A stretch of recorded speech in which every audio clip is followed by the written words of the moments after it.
Right now, on To The Point. A mother's fight to bring her son's alleged abuser to justice. And he took his toe and started rubbing the bottom side of my son's foot. And that freaked me out, that creeped me out. What she's hoping to be done even after his death. New findings in a study involving implicit bias at the Sacramento Police Department. How they're working to build trust with the community. And meet the Sacramento man imprisoned as a child. He's now behind the exhibit Uprooted. How he is making sure history doesn't repeat itself. Good evening. This is To The Point. I'm Alex Bell. On the run and nowhere to be found. Right now, a California mom is hoping to track down a former Stockton police that she says is responsible for sexually abusing her son years ago. Our Jeannie Nguyen shares her story and the fight to bring her son's abuser to justice. He was so sweet and precocious and full of life. Those are Deanna Hampton's most precious memories of her son, Trevor Martin. In the early 2000s, she and her family were parishioners at McCullamy Hill Community Church. That's where they met Father Michael Kelly. He was very charismatic. During their first meeting, Hampton says she found it odd when Kelly invited himself over for dinner. Taught to trust the Catholic Church, she allowed the dinner to happen, and that's when she noticed some red flags. And I watched his foot, the priest's foot, inch his way to my son's foot, and then he took his toe and started rubbing the bottom side of my son's foot. And that freaked me out. At only 10 years old, Trevor was the altar server at their church. He started saying he didn't want to go to church anymore. It wasn't until her son became an adult that she learned of Trevor's abuse allegations against Father Kelly from the age of 10 to 12 years old. As an adult, Hampton says Trevor testified in a civil case against Kelly involving another young victim. I had no idea. And in fact, like right now, it's very emotional to think about, as a mom, what I didn't do, and that lives with me every single day. Like, how could I have stepped forward and done the right thing by my son? In 2014, a Calaveras County grand jury indicted Kelly on 4 charges, including lewd conduct and oral copulation with a child. According to the county DA's office, Kelly fled to Ireland during the civil trial. In 2016, Trevor passed away in a speed flying accident. The DA then told Hampton that charges against Kelly would be dropped because the victim is no longer alive. I asked them to have him be brought back because of the fleeing during a criminal investigation was like a 5-year sentence. I would go for anything, and they said there's nothing they can do. Feeling lost, Hampton reached out to the state attorney general, and 2 weeks ago, she got this letter saying the AG will review the DA's decision for dropping the case. My whole body was really rejoicing because I thought this can be an opportunity, not just for my son's case. Now she's hoping to do for her son what she couldn't do for him when he was alive. Be Trevor's voice and send Kelly a message. I want him to know that this is I have a steel resolve in making sure he's held accountable. In a statement to ABC 10, the Diocese of Stockton spokesperson says it will not comment on any investigation and will continue to cooperate with law enforcement. And Jeannie joins us now. And you reached out to the Calaveras County DA's office. What did they have to say about dropping the charges since Trevor's death? Now, Alex, DA Barbara Yook did say it would be unethical to go forward with this case, knowing it can't be proven in court. So there was no choice but to dismiss this. Now, however, statute of limitations in California for sexual assault cases are lengthy and sometimes have no limitation at all. Now, her office does encourage any other victims of Michael Kelly to come forward and contact her office to be considered for criminal prosecution. And I do want to mention the Attorney General has a website where you can report clergy abuse. We have that link on our website right now. Jeannie, thank you so much. Tonight, Sacramento police are investigating after 2 people were stabbed at an apartment building. It happened this afternoon on 10th Street near K.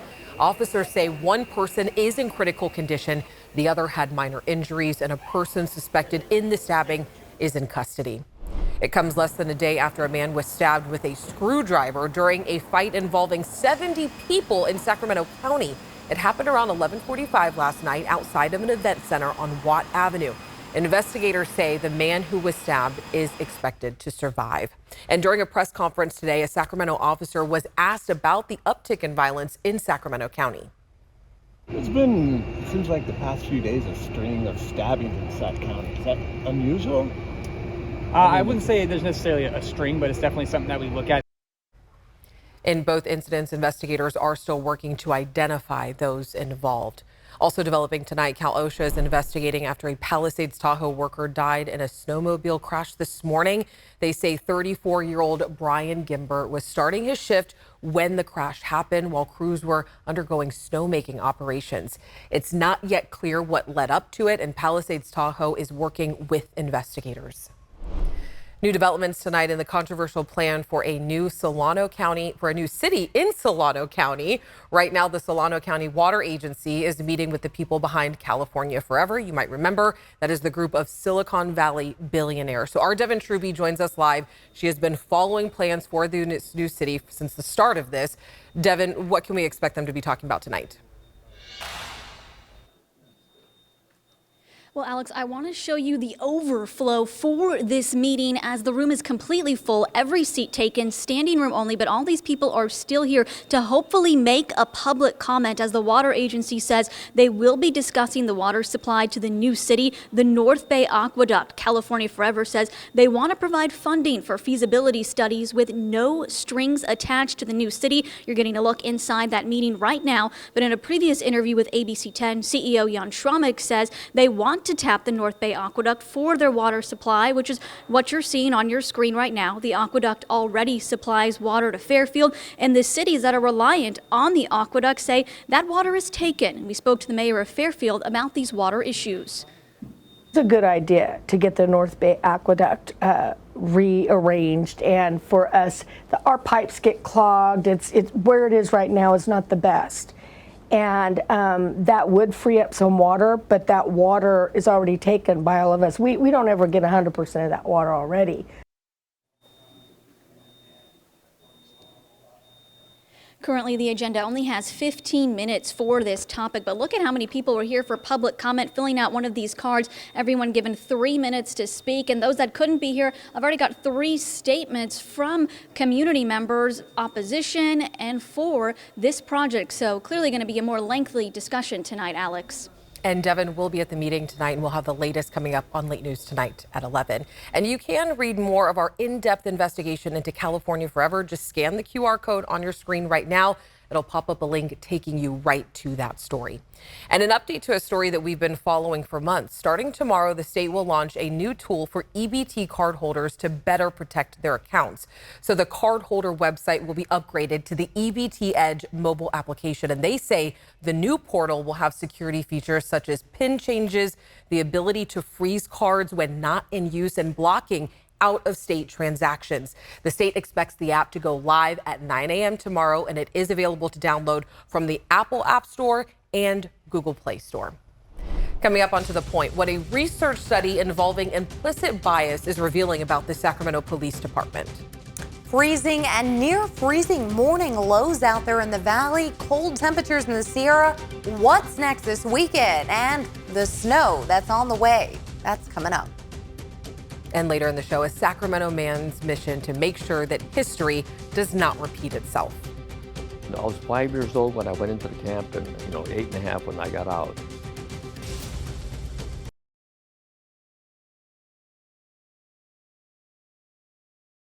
All right, you definitely want to hear this forecast. We have meteorologist Carly Gomez. There is a big storm that's going to be coming early next week. What do people need to know? Yeah, this is the first significant storm system headed our way. We've gotten a few showers here and there this season, but we haven't gotten the huge winter storm systems that we're used to seeing kind of time after time, month after month as we get into the rainy season. Well, it's coming next week, kicking off on Tuesday and could last as late as Friday morning. We're still looking at cold overnight lows, and we're going to continue to see those temperatures closer to those upper 30s and low 40s into the weekend. And that stormy weather pattern does arrive early next week. Sierra snow could amount to 1 to 2 feet out there with elevations above 5,500 feet. Currently, high pressure system further south is going to shift east, and we're looking at this low that's kind of digging its way, that trough, into California. Getting that closer look, you can see those showers in the northwest portion of the state, but for us, just cloud coverage with breaks in the clouds here leading to cold overnight lows as we'll get some of that cool air moving between the clouds. Moving into our futurecast radar, a cloudy to partly cloudy weekend ahead, but here we're starting to see that more solid line of rain expected to show up by Tuesday mid-morning hours, becoming heavy as we continue on into the afternoon evening. By Wednesday morning, the snow begins to accumulate, and you can see that snow line beginning to drop here to about 5,500 feet. Now, we'll continue to see that accumulation throughout the night on Wednesday into Thursday early morning, where we expect some significant amount of snow to be as much as even 1 to maybe 1 to 2 feet of snow. As you can see, 12 inches to 18 inches in Donner. Carson could get up to about 2 feet as well. Precipitation totals, though, we'll be looking at anywhere close to even 1 to 2 inches of rain. Our 10-day forecast does bring temperatures into those mid-60s. Thanks, Carly. A new contract for thousands of healthcare workers. The details of the deal next.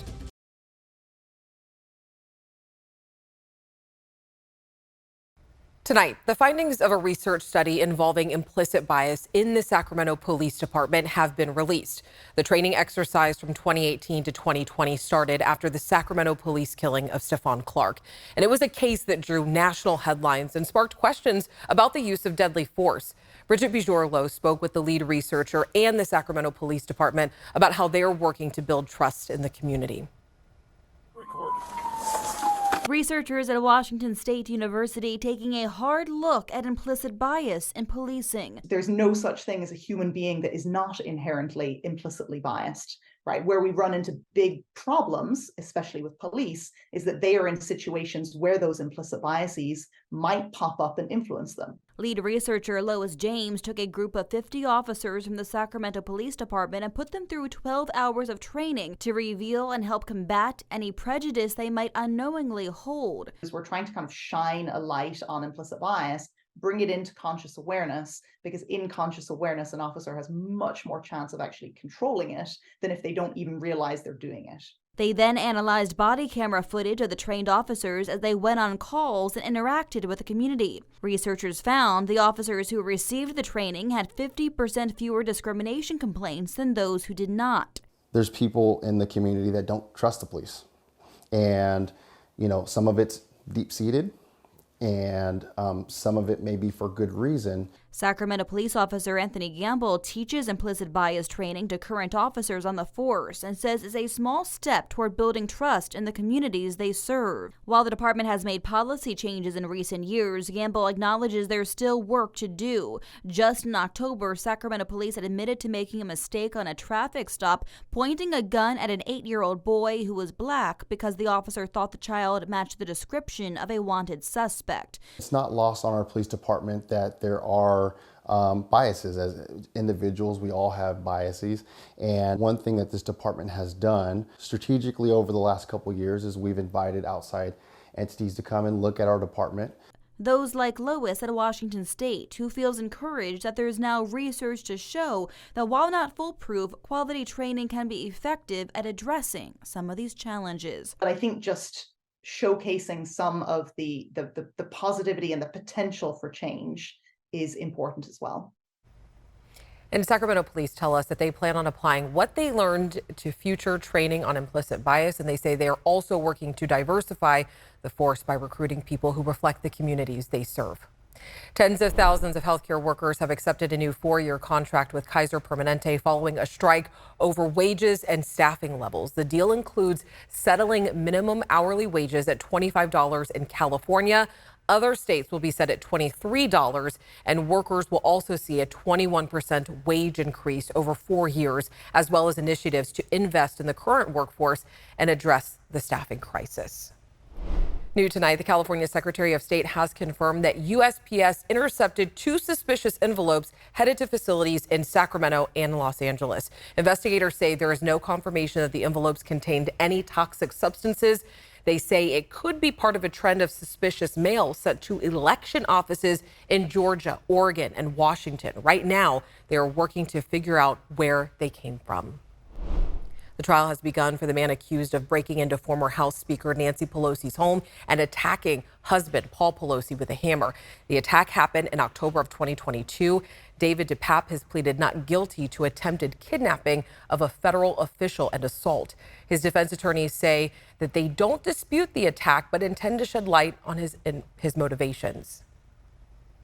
Tonight, a story of living history. One Sacramento man has dedicated his retirement to making sure an unfortunate history doesn't repeat itself. His life is the center of an exhibit at a California museum. Our Devin Truby joined him for a tour. For any of us who want to look back on our history and life, We turn to our photo albums. For his own history, Les Ochita only needs to look to the walls of the California History Museum. There I am. As he walks the halls, every turn, a new memory. Oh, I see my name right here. The story itself takes a turn too. That's my dentist. That's a picture of his family returning to Sacramento after the camp. Returning from imprisonment. This crate here, interesting that they still kept this. That's the box for the company that my dad owned. I know I have one in my house too, the same thing. The business they had until forced to give it up. The exhibit is called Uprooted. I was 5 years old when I went into the camp and, 8.5 when I got out. From Sacramento, we went to Fresno for that assembly center for a few months. And then we went by train to Jerome, Arkansas. And they moved again to a camp in Gila, Arizona before returning home to Sacramento. I think about how American we were. In this family photo, Ochita is only 4 years old, wearing an Army uniform to honor his uncle, who was serving in the U.S. Army's segregated Japanese American unit, the 442nd Regimental Combat Team, fighting in France and Italy. But does that look like a family that's a danger to our country? So he's fighting for our country, and then his wife is behind barbed wire. Following 3.5 years of imprisonment, Ochita attended Cal Berkeley before he joined the U.S. Air Force. He then worked for the state of California in the finance department for 38 years. During retirement, Ochita got involved in a program that focuses on the mass incarceration of Japanese Americans during World War II, through his aunt, who started the program at the Elk Grove School District. It's been at least 15 years or more. Oh, wow, okay. Yeah, I've been helping here. It was moved to the California History Museum. It's a story that should not be forgotten. Now Ochita shares it with future generations. I like to tell the story about, the camp life, the violation of our rights as a U.S. citizen. I'd like to end my story today is to be a good citizen, even if you're faced with adversity. Even during COVID, when everything closed, Ochita stayed true to his mission of sharing his story, writing his own memoirs. So my title is Memoirs of a Japanese American Guy. Because I hear so often about people saying, gee, I wish I talked to my grandparents or my parents more. I thought, having something written down for my kids would be kind of a nice thing to have. So whether they read, watch, or listen to his story, he hopes this is the takeaway. Think about what Japanese Americans lose as a result of being interned or incarcerated for that long of a time. I think about the financial loss, loss of our freedom and privacy, and thirdly, I think there was some loss of self-esteem and self-respect among a lot of Japanese people because when you've been put behind barbed wire for that length of time, with all the racism, there was a feeling among some Japanese, are we as good as other Americans? So I think there was that psychological impact. Even as he walks through the museum, recounting what was. I always use the word bittersweet. Hope flies above him. Japanese people are pretty darn resilient. And you can visit the exhibit at the California History Museum Tuesday through Sunday. Next, with holiday shopping right around the corner, the new option that might make your experience easier.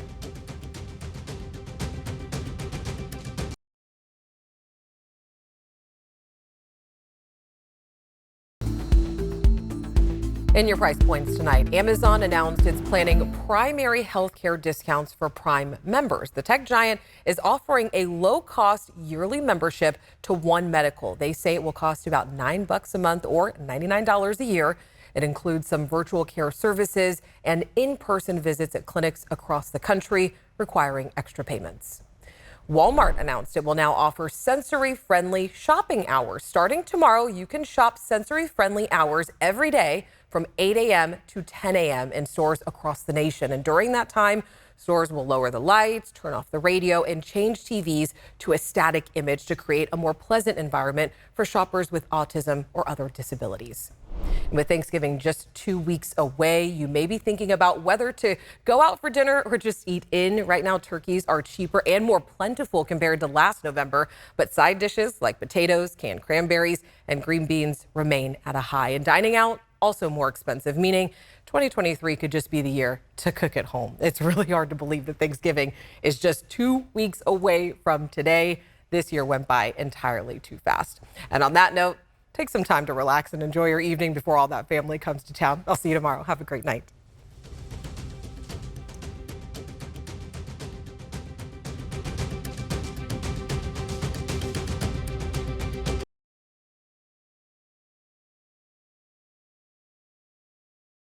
Hey, it's Alex. Just wanted to say thank you so much for watching. I really love hearing from everyone, and I hope that you'll stay in touch. Reach out to me on Facebook at AlexBellTV, or you can email me at tothepoint@abc10.com, or you can even send me a text message at 916-321-3310.